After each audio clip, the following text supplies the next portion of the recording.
On y va. Merci de nous rejoindre en ce début de semaine. On espère que vous allez bien. Évidemment, merci de votre fidélité à WEO. Vous le savez, en cette période de confinement, eh bien, nous sommes à vos côtés. Chaque jour, on se retrouve pour vous informer, pour être avec vous au cœur de notre région des Hauts-de-France, avec nos invités qui sont là, que je vais vous présenter dans quelques instants. On va juste souhaiter, pour commencer, la bienvenue à Jean-Pierre Pernaut. Bonjour Jean-Pierre, comment allez-vous ? Salut Laurent, ça va très très bien. Moi je ne suis pas dans les Hauts-de-France ni dans ma Picardie natale. Je suis bloqué à l'ouest de Paris, chez moi, depuis 21 jours aujourd'hui. Alors, vous allez tout nous expliquer parce que vous faites une partie de votre journal de 13 heures sur TF1 chez vous, avec un studio qui est aménagé spécialement pour l'occasion. Vous êtes chez vous depuis le début du confinement, Jean-Pierre ? Je suis chez moi depuis le lundi après-midi, depuis le premier jour du confinement, où avec Thierry Tuillier, le patron de l'information, on s'est dit que ce serait pas mal de m'installer chez moi. Tiens, je vous montre mon petit studio qui est dans mon salon. Là, j'ai une caméra, à mettre des projecteurs et tout. C'est ultra moderne. J'appuie sur 2 boutons et je peux être en direct aux 13 heures tous les jours à la fin du journal de Jacques Legros. Donc, en raison de mon âge, de ma santé, des petits problèmes que j'ai eus récemment, on a préféré me mettre à l'abri pour faire une partie du journal qui s'appelle le 13 heures à la maison, après la partie news présentée par Jacques en plateau. Alors, on est en direct aussi sur la page WEO sur Facebook. Si vous avez des questions à poser à Jean-Pierre, surtout, vous n'hésitez pas. Vous restez avec nous toute l'émission, Jean-Pierre. On va voir comment vous vivez ce confinement, vous, à la maison. Juste le temps de présenter nos invités qui sont là avec nous aujourd'hui. Émilie est là, juriste à l'UFC Que Choisir. Bonjour Émilie, j'espère que vous allez bien. Vous êtes avec nous pour nous donner de bons conseils et on a pas mal de questions à vous poser, notamment sur les voyages. Pierre-Jérôme nous en dira plus dans un court instant. Accueillons aussi Rémi, notre coach sportif, qui va nous donner quelques petits conseils pour garder la forme à la maison. On en a un petit peu besoin.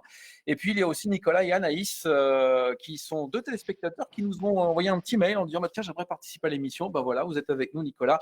Et vous aussi, Anaïs, vous nous expliquerez comment vous vivez ce confinement à la maison dans le Pas-de-Calais. Pierre-Jérôme Montenot, bien le bonjour Pierre-Jérôme. Il répond à vos questions. Bonjour à tous. Au 06 80 90 90 90. C'est la hotline de WEO qui a été mise en place depuis le début du confinement. Qu'est-ce qui se dit en ce moment sur ce téléphone, Pierre ? Ce qu'on voit monter, c'est le poids de l'isolement. Le confinement dure déjà depuis 2 semaines pratiquement, voire un peu plus, et c'est le poids de l'isolement, particulièrement chez les personnes âgées qui n'ont pas accès à Internet. J'avais noté, il y a Marie-Laure d'Abbeville qui se désespère au téléphone de ne pas voir ses petits-enfants. C'est, dit-elle, ma raison de vivre. Et puis, il y a cet isolement des gens dont les aides à domicile ne viennent plus parce que les soins se sont allégés et qui se retrouvent seuls à devoir organiser ou réorganiser toute leur vie. Et ça, c'est particulièrement poignant. Beaucoup d'isolement, des gens qui vous appellent aussi parfois avec des questions très pratico-pratiques, des problèmes simples mais qu'il faut parfois résoudre. Oui, alors justement, on voit arriver le printemps, l'été se profile. Il y a beaucoup de gens qui avaient réservé des voyages et qui se retrouvent dans la panade, puisque soit les voyages n'existent plus, les avions ne décollent pas, ou alors c'était des voyages de proximité, des voyages pour des personnes qui désiraient se rendre en Italie ou en Espagne. Et là, ils sont très embarrassés car souvent ils ont payé des arts. Ils doivent payer la totalité d'un voyage dont ils ne sont absolument pas sûrs qu'il pourra avoir lieu. Qu'est-ce qu'il faut faire, Émilie ? Je crois qu'Émilie est gelée. Oui. Émilie, vous elle ne nous a entendez ? pas entendus. C'est un vrai problème sur ces voyages parce que certaines agences réclament le paiement de la totalité du voyage alors que le voyage n'a pas encore eu lieu ou n'aura pas lieu. Et ça, ce sont souvent aussi des voyages pour lesquels ils ont économisé pendant plusieurs mois et qui s'avèrent extrêmement compliqués. Alors, c'est un des problèmes techniques. Peut-être qu'elle va revenir et nous répondra tout à l'heure, Laurent. Espérons qu'elle revienne dans un court instant, parce que voilà, on utilise effectivement cette plateforme de visioconférence pour vous retrouver chaque jour. Et parfois, la connexion Internet peut poser souci. Donc, j'espère qu'Émilie va se reconnecter dans quelques instants pour répondre à cette question et du coup à vos questions. Pour l'isolement, tiens, on peut peut-être vous poser la question, Jean-Pierre, vous essayez aussi de garder le lien avec vos téléspectateurs. Qu'est-ce qui se dit justement Ah, sur ce côté isolement avec les téléspectateurs que vous avez auprès de vous? Ben, la même chose que ce que Pierre vient de vous raconter, c'est-à-dire que ça commence à être lourd. C'est pas 2 semaines. On entame la 4e semaine aujourd'hui Ouais. pour ceux qui respectent le confinement. Donc c'est vrai que on a des soucis, mais malheureusement, il y a tous ces réseaux sociaux, ces vidéos qu'on peut avoir maintenant, et y compris les personnes âgées qui s'y sont habituées pour garder le contact quand même avec la famille. Mais les gens qui peuvent pas avoir d'aide à domicile, c'est un vrai problème. Les aides à domicile qui n'ont pas pu être protégées, qui n'ont pas été livrées en masque, les infirmières qui ont un boulot formidable et qui n'ont pas été équipées non plus pour aider les gens sans risquer de les contaminer dès le début. Voilà, donc c'est vrai qu'on sent le poids, on sent, même moi ici, je n'ai pas bougé de ma maison, j'ai la chance d'avoir un jardin, mais je n'ai pas bougé de ma maison depuis 21 jours. Hier, j'ai fait une sortie dans les rues de mon village en voiture pendant 4 minutes à peu près. J'ai découvert que le village était totalement désert, contrairement aux rues de Paris qui étaient pleines de gens. Et je trouve que c'était de la folie de sortir parce qu'on parle de pic de l'épidémie, mais on n'y est peut-être pas encore, on ne sait pas. On a dépassé hier en France le cap des 8000 morts, 8078 victimes. Je pense que ce n'est pas le moment de sortir, donc il faut rester chez soi. Alors on le sent chez soi, même quand on a un jardin, on sent le poids de cette solitude parce qu'on n'a pas les copains, on n'a pas l'apéro avec les Ouais. amis, on n'a pas les parents. Moi, mon fils aîné et mes petits-enfants sont à 10 km de chez moi, je ne les ai pas vus depuis 21 jours. Ma fille est à Amiens avec mon gendre qui travaille aux urgences de l'hôpital, ils ont un boulot fou. Et ma fille est médecin aussi. Donc voilà, donc on n'a pas de contact. Alors on se téléphone beaucoup, on téléphone beaucoup aux amis, et puis on apprend à utiliser tous ces outils qui, moi, m'étaient étrangers. Savoir parler avec une tablette, avec plein de gens comme ça, avec Rémi qui a une barbe aussi belle, je me demande comment il fait. On doit être coach sportif, mais il a une barbe magnifique. Comment fait-il? Moi, ma femme a commencé à me couper les cheveux, par exemple, elle a commencé un tout petit peu avant-hier, il va peut-être falloir continuer après, on verra bien. Donc la Bon, solitude, voilà, mais on s'y fait, finalement, on arrive à s'occuper. Alors c'est vrai que dans un appartement à 4 ou 5, ça doit être dur, dur, dur, dur, et je prie pour qu'ils trouvent des activités, les gens qui ont des enfants, surtout les gens qui sont en vacances, les gens de l'Île-de-France, les Hauts-de-France pas encore, mais l'Île-de-France et Montpellier sont en vacances, c'est pas facile d'occuper les enfants. on peut poser la question à Émilie avant de répondre à la question pratico-pratique sur les voyages. Comment vous vivez votre confinement, vous, Émilie? Je sais que vous avez un enfant. Comment ça se passe au quotidien? ah ben, on s'adapte et on devient maîtresse de petites sections et de moyennes sections, c'est pas mal. C'est du sport quand même, mais ça va. J'ai un petit jardin, donc on profite. On jardine et puis je lui apprends effectivement à profiter du jardin, du soleil. Donc dans l'ensemble, ça se passe bien. C'est un nouveau métier, ça, pour vous, le fait d'être institutrice? Oui, ben, je le serai pas, ça c'est certain. C'est pas évident, je suis pas très manuelle. Est-ce que ça veut dire que finalement, on découvre aussi ce nouveau métier parce qu'on devient instituteur, institutrice et on se dit, ouh là là, avec 25 ou 30 gamins devant soi, ça va pas être facile quand même. Non, c'est pas du tout le même style, oui, effectivement. Mais bon, on les admire pour ça, effectivement. Bon, alors on revient à la question que posait Pierre tout à l'heure, puisque c'est vrai que Pierre est au 06 80 3 x 90. Pierre, vous reposez la question à Émilie concernant les voyages, hein, s'il vous plaît. Et que font les gens et quels sont les droits des gens qui avaient réservé des voyages, qui en avaient payé une partie et qui voient aujourd'hui leur voyage impossible parce qu'ils allaient en Espagne ou en Italie?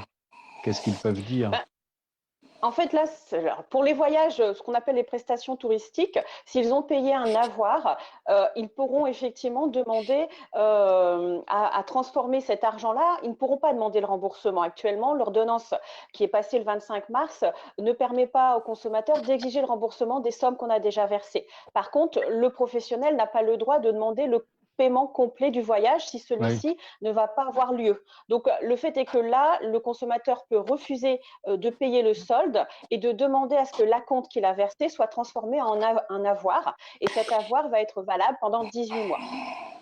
On ne peut pas lui dire vous perdez tout si vous ne payez pas la totalité d'un Non, voyage qu'on vous remboursera plus tard.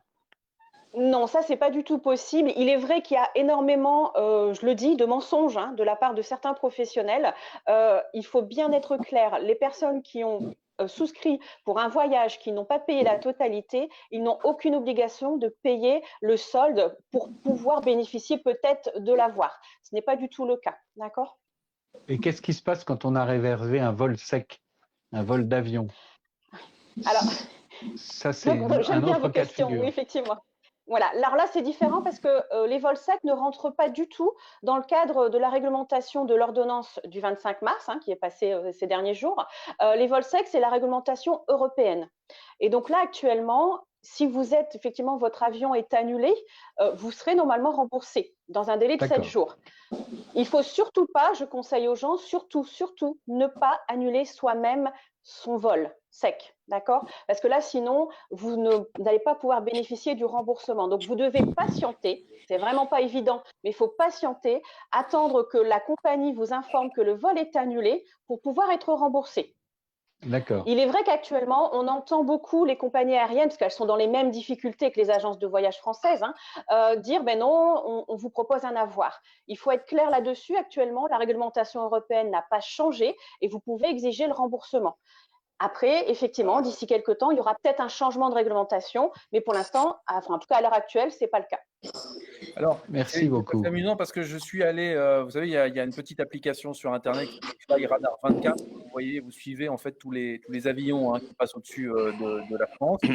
Et là, actuellement, enfin, dimanche à 16h, il y avait 4 avions au-dessus de Paris, ce qui est absolument incroyable et on n'a Ah jamais, oui. vu. Jean-Pierre, vous avez parfois des avions qui passent au-dessus de chez vous, vous l'avez Mais constaté? alors, moi, j'habite à l'ouest de Paris où il y a toujours des dizaines de traces d'avions, des traces blanches dans le ciel, dans tous les sens. Le matin, il y en a 50, il y en a 100. On voit le ciel est tout blanc de traces d'avions. Et là, depuis 21 jours, il n'y en a plus un. Je n'en ai pas vu un. Hier, le ciel était tout bleu. Bon, aujourd'hui, il pleut, enfin, c'est bien pour le jardin. Mais hier, le ciel était tout bleu. Ça fait 15 jours qu'on a du beau temps. Je n'ai pas vu un avion dans le ciel de Paris. Alors, si sur les sites internet, on en voit 4, ils ne sont pas passés au-dessus de chez moi, tout simplement parce que je pense qu'au-dessus de chez moi, ça doit être le trajet pour aller vers Orly, et que Orly étant fermé depuis mardi dernier, les avions de Roissy, peut-être pas ici. Mais le ciel est bleu, totalement bleu, et il n'y a pas un bruit. C'est là, vous l'avez tous constaté chez vous, il n'y a pas de bruit dehors. Il n'y a pas de bruit. On entend. Ah, on a perdu, Jean-Pierre. Alors Jean-Pierre qui va sans doute se reconnecter dans, quelques instants. Vous avez vu apparaître, Michel Facchino. Bonjour Michel, est-ce que vous nous entendez? Oui, très bien. J'ai réussi. Bienvenue Michel. Alors Michel est un de nos invités qui nous rejoint comme ça, dans l'émission. Michel, est dentiste, et vous allez nous expliquer votre travail dans quelques instants. Merci beaucoup, Michel, d'être là. Alors on avait, Jean-Pierre qui était avec nous il y a quelques instants qui a disparu. J'espère qu'il va se reconnecter Il dans va quelques revenir, instants. il va Le revenir. Le revoici. voilà, il est Vous êtes revenu. là. Il est revenu, il est tombé du ciel. Tiens, Jean-Pierre, il y a, Julien sur la page, Weo qui nous dit: Erquinghem le Sec, je dois avoir le jardin le plus beau du département. Hier, arrachage de lierre, de houx, de laurier, de mauvaises herbes, étayé, pelouse scarifiée. Est-ce que vous avez la main verte et est-ce que vous allez dans votre jardin? Alors moi j'y vais un petit peu, mais je ne fais pas un aussi beau jardin. J'ai 2 bergers allemands qui me détruisent totalement la pelouse en Ah ouais. permanence, donc ça sert à rien de la refaire. Mais je ramasse du bois mort, je regarde un petit peu les fleurs qui arrivent, les arbres qui commencent à fleurir, les cerisiers. Là, depuis 2-3 jours, mes cerisiers sont en fleurs. Et voilà, donc on regarde, on profite un peu de la nature, on voit on réapprend à voir la vie complètement différemment, je crois. Ouais. Alors, je disais, Jean-Pierre, donc il y a Michel Facchino, qui est dentiste, qui vient de nous rejoindre, qui vient nous rejoindre ici, sur la visioconférence.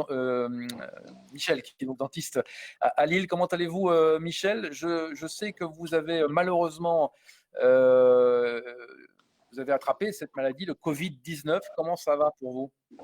Bon, écoutez, là, aujourd'hui, ça va beaucoup mieux. C'est mal. Donc, en fait, c'est une symptomatologie assez courante. Donc, bien évidemment, c'est surprenant. Puis, avec tout ce qu'on entend, c'est un peu plus difficile à vivre. Cela dit, bon, là, en confinement, mon épouse et moi-même, mon épouse a eu un petit peu plus de mal. Elle a démarré avec un problème pulmonaire, c'est-à-dire qu'elle a une pneumopathie qui a dû être traitée par des antibiotiques. Et donc là, elle va de mieux en mieux. Mais elle a eu beaucoup. Elle a été dans un état de fatigue intense. Là, le confinement est vraiment salutaire pour nous. Hein. Et, Alors, je ne sais pas si, mais je vous entends pas très très bien, Michel, hein. Je pense qu'on a un petit problème de liaison. Est-ce que vous pouvez me dire les autres si vous entendez Michel ou c'est aussi un peu compliqué pour vous? Oui, C'est un moi, peu compliqué. petite Un peu coupure. compliqué. Michel, on va malheureusement, parce que la liaison n'est pas très très bonne, donc on se reparle une prochaine fois si vous voulez bien. Merci beaucoup. Vous viendrez nous expliquer comment ça se passe effectivement. Je peux lui poser une question à Michel? Pour la santé. Allez-y. Allez-y, mon Pierre. S'il m'entend, Michel, si vous avez été malade, est-ce que vous avez, vous, été traité avec ce médicament du docteur, du médecin de Marseille, la chloroquine ou pas? Absolument pas. Donc nous avons été traités par mon épouse et moi-même, par notre médecin habituel, qui donc a traité, disons, la symptomatologie la plus visible pour mon épouse, c'était une atteinte pulmonaire assez sérieuse. Donc il a dû prescrire une antibiothérapie spécifique. Pour moi-même, donc il y a une atteinte des voies aériennes supérieures. Donc là, effectivement, on a suivi un protocole différent qui était aussi un protocole antibiothérapeutique qui a fonctionné pendant 5 jours, qui a été pris en charge pendant 5 jours. Et là, donc pour moi-même, ça va beaucoup mieux. Mon épouse va également mieux. Et bien évidemment, donc le traitement de la 25-hydroxychloroquine est bien entendu réservé au milieu hospitalier pour l'instant, strictement. Merci Michel pour cette précision. En tout cas, bon rétablissement. Et revenez-nous en forme. On vous reprendra dans une autre émission pour vous expliquer comment ça se passe pour vous en tant que dentiste, parce qu'il y a une vraie problématique avec les dentistes. Accueillons Nicolas et Anaïs. Bonjour à tous les deux. Comment allez-vous? Bonjour. Ça va très bien et vous? Ça va bien, merci beaucoup. Alors, vous êtes confiné, Nicolas, chez Anaïs. Expliquez-nous comment ça se passe pour vous. Écoutez, nous en tant que vendeurs à domicile, on essaye de faire des visioconférences, de faire des achats à distance sur Internet. Donc on utilise tout ce qui est PayPal, etc. Voilà. C'est assez compliqué parce que à la base on est fait pour être aller chez les domiciles des gens, faire des réunions, présenter nos produits, tandis que là devant une caméra en fait c'est pas du tout la même chose. On préfère vraiment le contact physique, quoi, je veux dire. Ça veut dire que vous avez mis en place des systèmes qui vous permettent de continuer quand même à essayer de vendre vos produits. Alors, vous vendez quoi comme produit? Moi c'est du chocolat chez Cadeau 10 et des produits du terroir. Ouais. Et madame c'était des... Vas-y, je te laisse la parole. Et moi, je vends des produits, des cosmétiques, de la lingerie, des produits coquins. Alors, il faudra qu'Anaïs se rapproche du micro. Alors, effectivement, on l'a bien compris, pardon. c'est compliqué pour vous. Pas de problème, Anaïs. C'est compliqué pour vous de continuer à exercer votre profession de vendeur à domicile, puisqu'évidemment, on ne peut plus aller chez les gens. Ça se passe sur Internet. Le confinement chez vous, parce que Nicolas, vous êtes chez Anaïs, avec les parents d'Anaïs. Comment vous vivez ça? Écoutez, c'est assez compliqué parce que comme mes beaux-parents, d'ailleurs, je leur fais un petit coucou, sont habitués à sortir, à aller se promener, aller en magasin, tout ça. Là, c'est vrai que le fait de rester enfermé en famille dans la même maison, c'est assez compliqué, quoi. En plus, pour faire bien, en fait, il y a un très beau temps dehors. Et Eh c'est oui. vrai que le confinement, ça nous donne vraiment envie d'aller prendre l'air, quoi. Mais du coup, vous faites quoi? Vous faites des jeux de société? Qu'est-ce que vous proposez comme activité dans la famille? On fait beaucoup de karaoké en famille. On sort dans le jardin ensemble, tout ça. On essaie de trouver des échappatoires, quoi, pour éviter de sortir ailleurs, quoi. Je peux poser une petite question à Anaïs? Allez-y, Jean-Pierre. Redites-moi ce que vous faites comme activité. Qu'est-ce que vous vendez comme produit? Ah bah dis donc. Parce que j'ai pas bien entendu. Oui, alors moi, si vous préférez, je travaille au Moulin à Rose. Donc, en fait, si vous préférez, je vends des cosmétiques, de la lingerie et des produits coquins. Alors justement, c'est bien ce que j'avais cru comprendre. Produit coquin en ce moment, ça doit cartonner, non? C'est vrai j'ai eu des nouveaux clients. Ah, Ah, Donc, vous n'avez et, pas entendu ce côté coquin, c'est bien, mais il me effectivement. semblait avoir entendu coquin. Ouais, Et ouais, je me dis, mais ouais, en ce moment, elle doit être submergée de commandes. Et puis pour la lingerie, il paraît qu'avec les soutiens-gorge, on peut faire des masques. Vous vous rendez compte, un soutien-gorge, 2 Ah masques, ouais. c'est magnifique. c'est Passez-lui des vrai. commandes, profitez-en pour donner votre adresse internet et passer des commandes. Pour les deux d'ailleurs. Les cosmétiques, on peut attendre un peu. Merci Anaïs. Alors, si vous ne savez que faire, peut-être qu'on peut éventuellement poser la question à Rémi, puisque Rémi est notre coach sportif qui vient nous rendre une petite visite très régulièrement pour nous aider à nous sentir mieux et surtout à nous proposer des mouvements qui sont assez faciles à faire à la maison pour au moins tenter de garder la forme. Qu'est-ce que vous nous proposez, mon cher Rémi? Bah, aujourd'hui, je peux vous proposer deux choses. La première, c'est des petits étirements à faire quand on est en télétravail ou que justement on passe la journée devant l'ordinateur. On est assis la plupart du temps. Et donc, du coup, dans un premier temps, ça peut être tout simplement justement bah, de détendre les bras avec les poignets. Donc voilà, faire des tours comme ça, surtout si on est sur l'ordinateur. Et aussi, bah, pourquoi pas se faire des aides au niveau des épaules. Pour se détendre, justement, toute la chaîne circulaire et les bras. Mhm. Voilà. Après, il y a quelque chose qui est assez facile à faire aussi avec la chaise, c'est de mettre les mains sur le dossier, d'éloigner les pieds et de descendre comme ceci, le dos bien droit, en tirant un peu les fesses vers l'arrière et en gardant le dos le plus fort possible. Ça vient étirer les lombaires et ça fait plutôt du bien.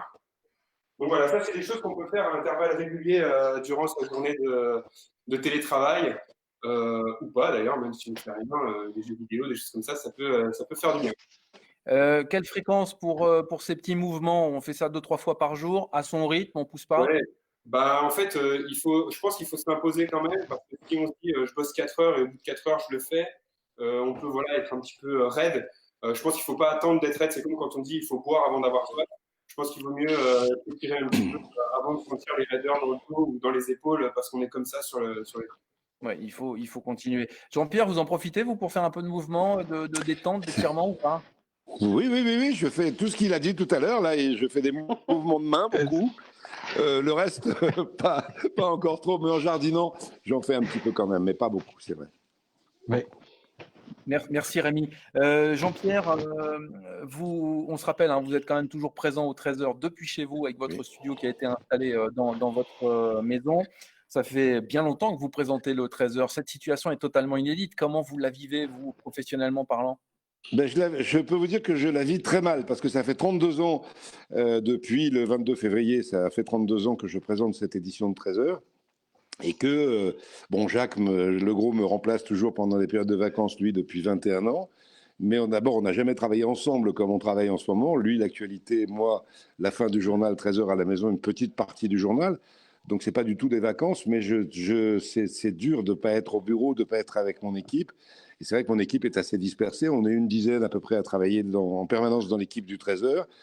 Sur les 10, il y en a 4 qui sont au bureau et 6 qui sont en télétravail comme moi.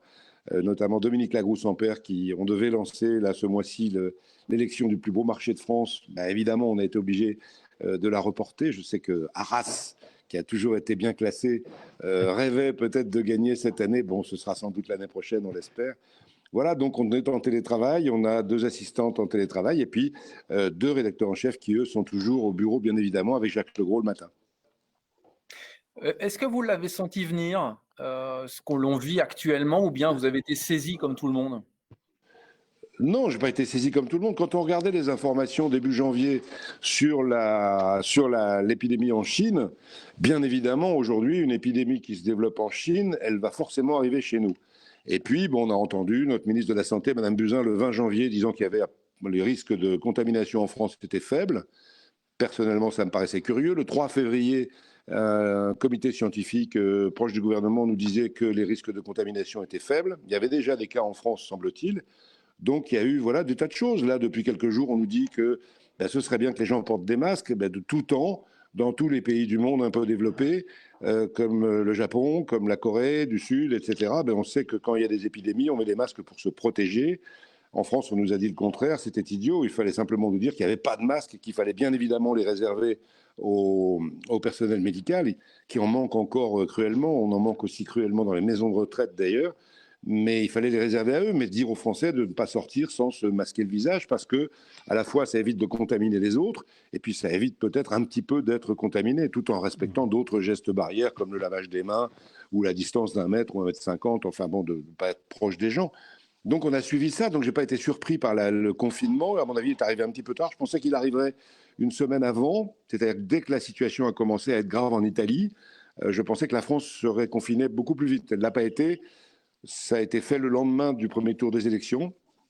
Peut-être qu'il aurait fallu le faire plus tôt, mais enfin bon, on ne va pas revenir là-dessus. Maintenant, il faut tous aller dans le même sens, essayer de rester chez soi, de rester confiné, pour essayer d'aider les toubibs qui sont complètement débordés, les infirmières, et les personnels de ménage dans les hôpitaux, dans les maisons de retraite, ils sont débordés, je pense à eux tout le temps. Et quand nous serons revenus à la vie normale, peut-être un retour aussi en Picardie, notre terre natale? Oh, pas tout de suite. Oui, en Picardie d'ailleurs, pour aller voir ma fille, mon gendre et mes petits-enfants. Ah oui.